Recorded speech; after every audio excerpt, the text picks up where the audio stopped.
Hello दोस्तों, सभी को जय हिंद, जय भारत, राधे राधे।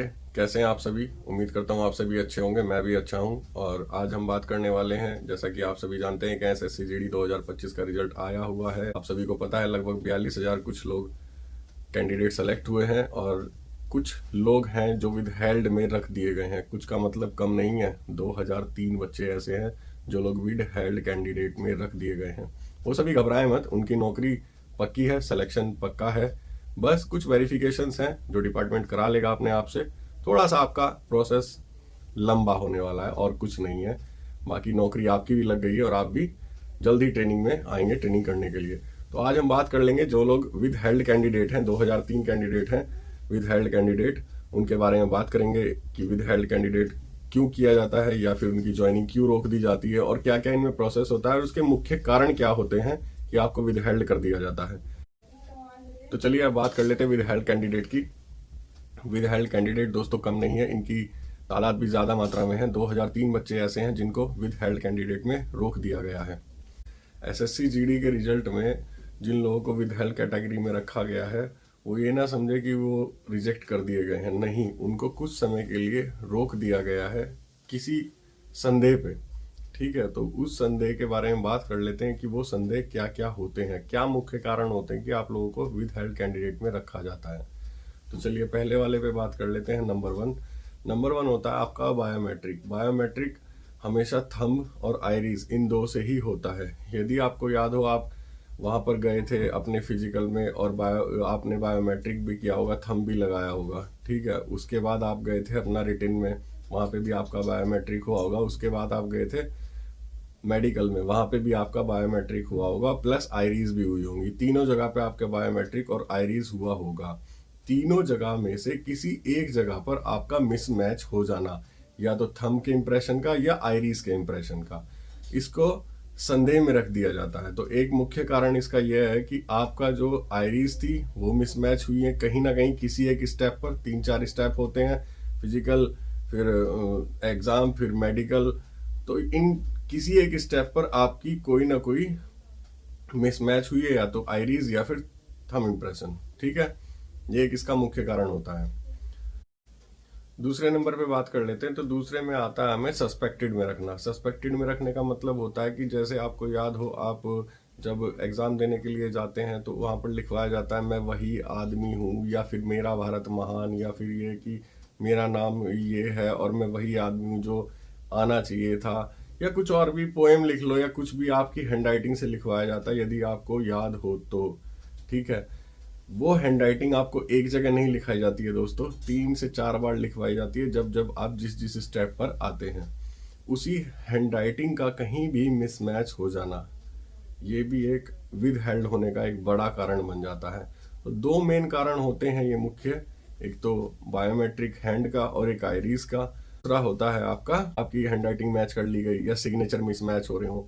हालांकि ऐसा नहीं है कि आपकी मिसमैच हो रही है तो अब आप रिजेक्ट हो गए हैं, नहीं, ऐसा नहीं है। आप लोगों को सब क्लियर हो गया है, सिर्फ कुछ दिनों के लिए आपको सस्पेक्टेड करके विद हेल्ड कैंडिडेट में रखा गया है। इसका भी एक प्रोसेस होता है, थोड़ा लंबा प्रोसेस होता है। तो ऐसी स्थिति में आप सबसे पहले तो सब्र करें, और मैं तो यही कहूँगा कि आप आराम से जो कार्रवाई आपकी पहले चल रही थी भर्ती होने के पहले, वही कार्रवाई को आप बरकरार रखें, डेली अपना रूटीन बनाए रखें। आपकी भर्ती हो चुकी है, आप भर्ती हो गए, सिलेक्शन हो गया, बस कुछ दिनों के लिए आपको रोक दिया गया है जब तक कुछ वेरिफिकेशन आपके क्लियर नहीं हो जाते हैं। तो वो वेरिफिकेशन क्लियर होने में कभी कभी 6 महीने का भी टाइम लग जाता है, कभी कभी 3 महीने का टाइम लग जाता है, कभी कभी साल भर का भी टाइम लग जाता है। वेरिफिकेशन कैसे होते हैं, यदि डॉक्यूमेंट से वेरिफिकेशन की कोई दिक्कत आती है तो गवर्नमेंट अपने आप गुप्त गोपनीय रूप से उनको वेरीफाई करा लेती है। और कुछ जो मैंने आपको बताया बायोमेट्रिक, आईरीज और हैंड राइटिंग वाले, ये सब जाते हैं फॉरेंसिक में। ठीक है, फॉरेंसिक में जैसे ही डिपार्टमेंट इनको दे देता है एसएससी कि भाई ये जो है विद हेड कैंडिडेट हैं, थोड़े डाउटफुल हैं, तो फॉरेंसिक में इनकी रिपोर्ट भेज देता है। वहाँ पर इनके दोबारा से पेपर सब चीज़ जांच होती है, इनके फिंगरप्रिंट्स की जांच होती है, इनके आईरीज की जांच होती है, इनकी हेड राइटिंग की जांच होती है।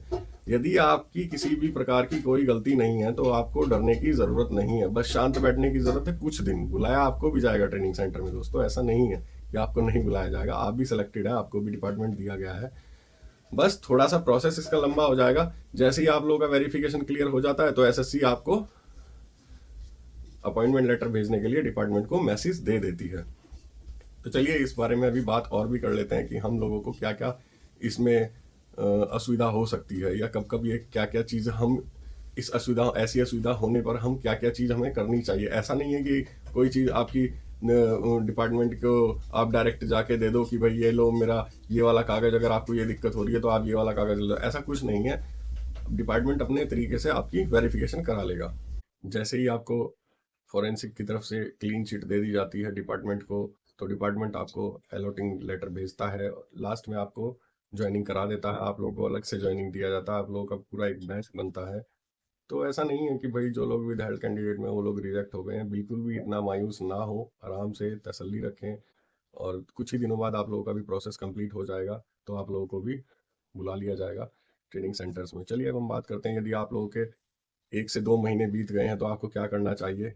आप डायरेक्ट एसएससी के जो रीजनल ऑफिस हैं वहाँ पर जाकर भी आप पता कर सकते हैं कि आप उनके केस में क्या हो रहा है, वहाँ से भी आप लोगों को बता दिया जाएगा। लेकिन अधिकतर यही होता है कि एसएससी के हेडक्वार्टर से यही बोल दिया जाता है कि भाई अभी आप ही के लिए काम चल रहा है। मैं भी गया था दोस्तों एक बार, लेकिन मैं विद हेल्थ में नहीं था, लेकिन मुझे 1-2 महीने लेट हो गया था मेरा एडमिट कार्ड आने के लिए, इसलिए मैं दिल्ली हेडक्वार्टर गया था। तब उन्होंने मुझे बताया था कि आप लोगों का भी अपॉइंटमेंट लेटर आने वाला है कुछ दिन में, उसका प्रोसेस चल रहा है। ठीक है, यदि आप लोगों का ज़्यादा टाइम लग जाए, भाई ऐसा भी तो है ना कि 6 से 7 महीने हो गए, 8 महीने हो गए, 10 महीने हो गए, कुछ आ नहीं रहा है, तो आप एक आरटीआई भी डाल सकते हैं एसएससी के पास में, कि जिसको हम बोलते हैं राइट इन्फॉर्मेशन एक्ट, उसके थ्रू आप एक आरटीआई भी डाल सकते हैं कि भाई जानने की कोशिश कर सकते हैं, जान सकते हैं कि आपके जो केस है विद हेल्ड कैंडिडेट वालों का उसमें क्या चल रहा है। एसएससी इसके बारे में आपको लिखित रूप से जानकारी देगी। और यदि ऐसा होता है कि आप लोग बैठे हैं आराम से घर पे और एसएससी ने साल 1.5 साल तक आपका कोई रिजल्ट या कोई अपॉइंटमेंट नहीं दिया है, तो आपके पास लास्ट ऑप्शन बचता है दोस्तों, आप कोर्ट का दरवाज़ा खटखटा सकते हैं। कई बार ऐसा भी होता है कि एसएससी के प्रोसेस में बहुत लेट हो जाता है विद हेल्ड कैंडिडेट वालों के लिए, तो वो लोग कोर्ट में भी जाते हैं और कोर्ट से क्लियर होकर उनको दोबारा से नौकरी मिल जाती है। मैंने कुछ लोग देखे हैं, कुछ लोग तो मेरे पास थे 6 के भर्ती थे, लेकिन ज्वाइनिंग जाके 14 में हुई है कोर्ट के द्वारा, कुछ उनके अलग इशू थे।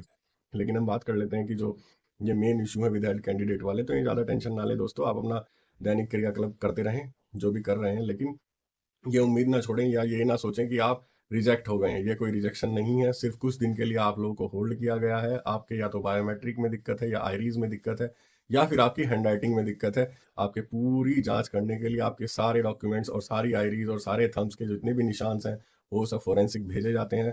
फोरेंसिक भेजने के बाद 1-2 महीने में फोरेंसिक लैब अपने रिजल्ट देती है। रिजल्ट ऐसे ही नहीं आ जाते हैं दोस्तों, कम से कम 6 जगह आपकी आईरीज, आपके डॉक्यूमेंट, आपकी हैंड राइटिंग, आपकी आईरीज चेक होती हैं। 6 जगह 6 मशीनों से कम गुजारा जाता है।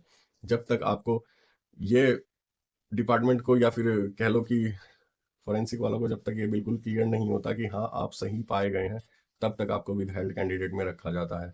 जब आपकी पूरी फाइल पहुंच जाएगी फोरेंसिक में, तो वहां पर वो लगभग लगभग 2 से 3 महीने, या फिर मेरे हिसाब से 40 से 45 दिन का समय ले लेते हैं आपको वेरिफिकेशन करने के लिए, आपके डॉक्यूमेंट्स को वेरिफिकेशन करने के लिए, या आपकी थंब इम्प्रेशन को करने के लिए, या आपकी आईरीज को मैच करने के लिए। कुछ ना कुछ ऐसा एक रीज़न हमारा छूट जाता है जिससे कि हम विद हेल्ड कैंडिडेट में आ जाते हैं। हालांकि मैं यही कहूँगा, ज़्यादा टेंशन नहीं लेनी है आप लोगों का, जल्द से जल्द आप लोगों का भी ज्वाइनिंग आ जाएगा। जो लोग फ्रेश कैंडिडेट हैं वो लोग जा रहे हैं, ज्वाइनिंग कर रहे हैं। इसके बाद हम री मेडिकल वालों की देखेंगे कि री मेडिकल वालों की भी लिस्ट निकलेगी, विद हेल्ड कैंडिडेट वालों की भी निकलेगी, कोर्ट वालों की भी निकलेगी। तो इसलिए ज़्यादा टेंशन नहीं लेना है दोस्तों, अपना डेली रूटीन का काम चलते रहे। ऐसा नहीं है कि इसके सोच के कि मैं विद हेल्ड में क्यों आ गया और अपना काम छोड़ दें और घर बैठ जाएं, ऐसा कुछ ना करें। ठीक है दोस्तों, चलते हैं। तसल्ली रखिए, आप लोगों का भी नंबर आ गया है, सब कुछ हो गया है, सब आएंगे ट्रेनिंग में। चलिए दोस्तों, मिलते हैं फिर एक नेक्स्ट वीडियो में। तब तक के लिए सभी को जय हिंद, नमस्कार, राम राम।